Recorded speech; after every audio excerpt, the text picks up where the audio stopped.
دنیا میں جن کے ہاں بہترین نفسیاتی ڈاکٹر ہیں، ہمارے ہاں کے جتنے نفسیاتی ڈاکٹرز ہیں نا، ان میں جو زیادہ ماہر وہ ہیں جو یورپ سے پڑھ کر آئے ہیں۔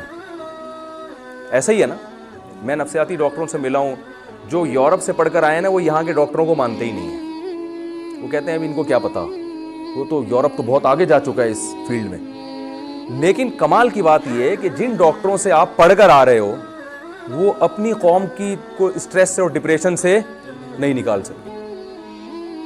سب سے زیادہ خودکشیاں ان کے یہاں ہو رہی ہیں، سب سے زیادہ ڈپریشن کی گولیاں وہ کھا رہے ہیں، سب سے زیادہ خودکشیاں ان کے یہاں ہو رہی ہیں۔ پہلے تو میں مذاق سمجھتا تھا، مجھے ایک صاحب نے بتایا، اور کہ میں نام نہیں لوں گا کسی کنٹری کا، انہوں نے بتایا کہ اتنی خودکشیاں ہو رہی ہیں کہ باقاعدہ ویب سائٹس بن چکی ہیں، کیونکہ جس چیز کی ڈیمانڈ ہوتی ہے نا تو لوگ وہ اسی کو بزنس بنا لیتے ہیں۔ تو اب خودکشی کرنے والے اتنے ہو گئے کہ انٹرنیٹ پہ بہت سے لوگوں نے اس کو بزنس بنا لیا ہے کہ کیا آپ مرنا چاہتے ہیں؟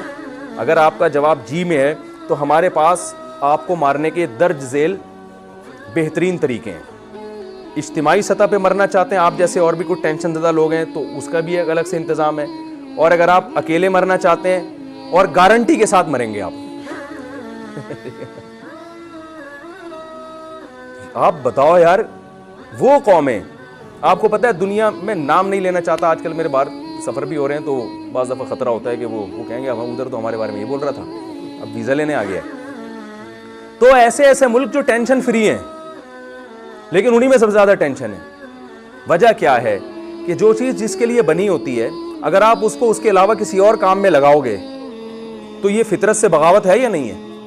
اور نیچر سے جب آپ بغاوت کرتے ہو تو کبھی بھی سکون نہیں ملتا۔ دیکھو شیر جو ہے نا جنگل کا بادشاہ، اسے چڑیا گھر میں جنگل والا ماحول دینا پڑتا ہے، ایئر کنڈیشن اور صوفے لگا کے اس کو سکون نہیں ملے گا۔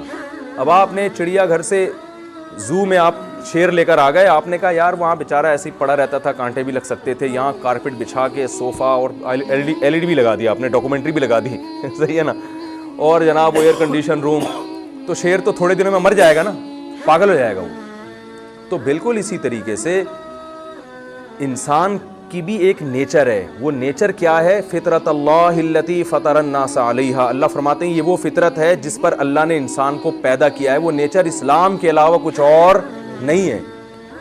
تو یہ اس سے ہٹے گا تو لازماً ڈپریشن میں جائے گا، اسٹریس میں جائے گا، خودکشیاں کرے گا۔ یہ تو مشاہدے پر مبنی ایک حقیقت ہے، کیونکہ سفر میں جب پتہ ہی نہیں ہے کہ منزل کیا ہے، وہ اسی چائے کے کھوکے کو منزل بنا رہا ہے، کبھی جناب وہ گولے گنڈے والا نظر آیا تو وہاں اتر کے گولا گنڈا کھانا شروع کر دیا، یہی میری منزل ہے۔ وہ ساری زندگی یہ غیر مسلم بیچارے منزل تلاش کرنے میں گزار دیتے ہیں۔